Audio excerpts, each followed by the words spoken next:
history, it is that power corrupts, and absolute power corrupts absolutely.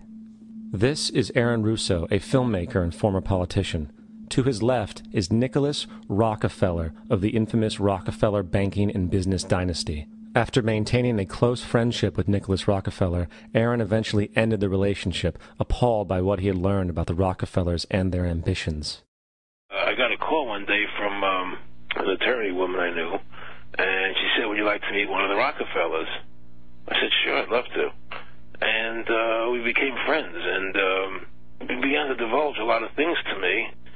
So he said to me one night, he said that there's going to be an event there, and out of that event, you're going to see we're going to go into Afghanistan, so we can run pipelines from the Caspian Sea. We're going to go into Iraq to take the oil and establish a base in the Middle East, and we're going to go into Venezuela and try and get rid of Chavez. And the first two they've accomplished. Chavez they didn't accomplish. And he said you're going to see guys going into caves looking for looking for people that they're never going to find. You know, he was laughing about the fact that you have this war on terror. There's no real enemy. He's talking about how by having this war on terror, you can never win it because it's an eternal war. And so you can always keep taking people's liberties away. And I said, how are you going to convince people that this war is real? He says, but the media can convince everybody it's real. I mean, you know, it's just that you keep talking about things. You keep saying it over and over and over again, and eventually people believe it. You know, you created the Federal Reserve in 1913 through lies. You create 9/11, which is another lie.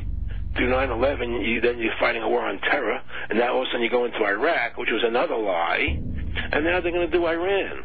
You know, and it's all one thing leading to another, leading to another, leading to another. Now, I would say, what are you doing this for? What's the point of this thing? You have all the money in the world you ever want.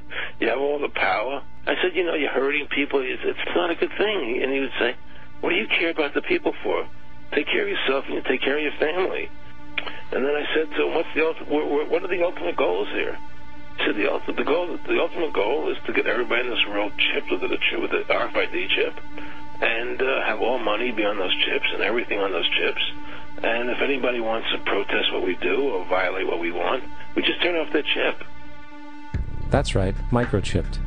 In 2005, Congress, under the pretense of immigration control and the so-called war on terrorism, passed the REAL ID Act, under which it is projected by May 2008, you will be required to carry around a federal identification card, which includes on it a scannable barcode with your personal information.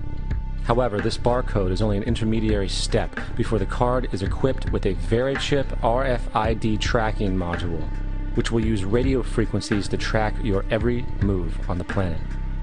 If this sounds foreign to you, please note that the RFID tracking chip is already in all new American passports. And the final step is the implanted chip, which many people have already been manipulated into accepting under different pretenses. We have a Florida family who are really pioneers in a brave new world. They have volunteered to be the first ever to have microchip identification devices implanted into their body. After 9/11, I was really concerned with the security of my family. I wouldn't mind having something planted permanently in my arm that would identify me. In the end, everybody will be locked into a monitored control grid where every single action you perform is documented. And if you get out of line, they can just turn off your chip, for at that point in time, every single aspect of society will revolve around interactions with the chips. This is the picture that is painted for the future if you open your eyes to see it.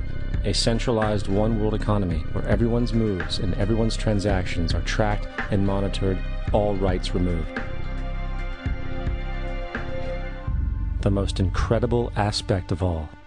These totalitarian elements will not be forced upon the people. The people will demand them. For the social manipulation of society through the generation of fear and division has completely detached humans from their sense of power and reality.